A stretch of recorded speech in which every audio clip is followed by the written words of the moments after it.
بسم اللہ الرحمن الرحیم۔ سامعین و ناظرین ذی احترام، شب بارات والے دن یعنی 15 شعبان کو روزہ رکھنا، اس کے بارے میں علامہ مفتی محمد تقی عثمانی صاحب مدظل العالی نے جو کچھ ارشاد فرمایا وہ آپ کی خدمت میں پیش کر رہا ہوں۔ وہ فرماتی ہیں کہ ایک مسئلہ شب بارات کے بعد والے دن یعنی 15 شعبان کے روزے کا ہے۔ اس کو سمجھ لینا چاہیے کہ سارے ذخیرہ احادیث میں اس روزے کے بارے میں صرف ایک روایت میں ہے کہ شب بارات والے دن روزہ رکھو، لیکن یہ حدیث ضعیف ہے۔ لہذا اس روایت کی وجہ سے خاص اس 15 شعبان کے روزے کو سنت یا مستحب قرار دینا بعض علماء کے نزدیک درست نہیں ہے۔ البتہ پورے شعبان کے مہینے میں روزہ رکھنے کی فضیلت ثابت ہے، یعنی 1 شعبان سے 27 شعبان تک روزہ رکھنے کی فضیلت ثابت ہے، اور اس میں پھر 28 اور 29 کو حضور اکرم صلی اللہ علیہ وسلم نے روزہ رکھنے سے منع فرمایا کہ رمضان سے 1-2 روز پہلے روزہ مت رکھو تاکہ رمضان کے روزوں کے لیے انسان نشاط کے ساتھ تیار رہے۔ لیکن 1 شعبان سے 27 شعبان تک ہر دن روزہ رکھنے میں فضیلت ہے، اور دوسری وجہ یہ ہے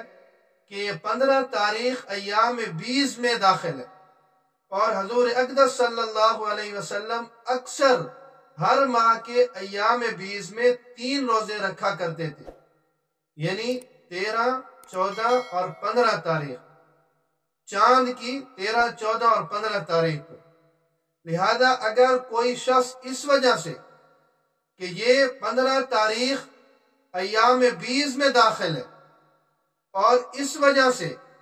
کہ 1 شعبان سے 27 شعبان تک روزہ رکھنے کی فضیلت ہے،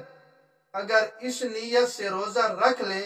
تو انشاءاللہ یہ موجب اجر ہوگا، اس پر ثواب ہوگا۔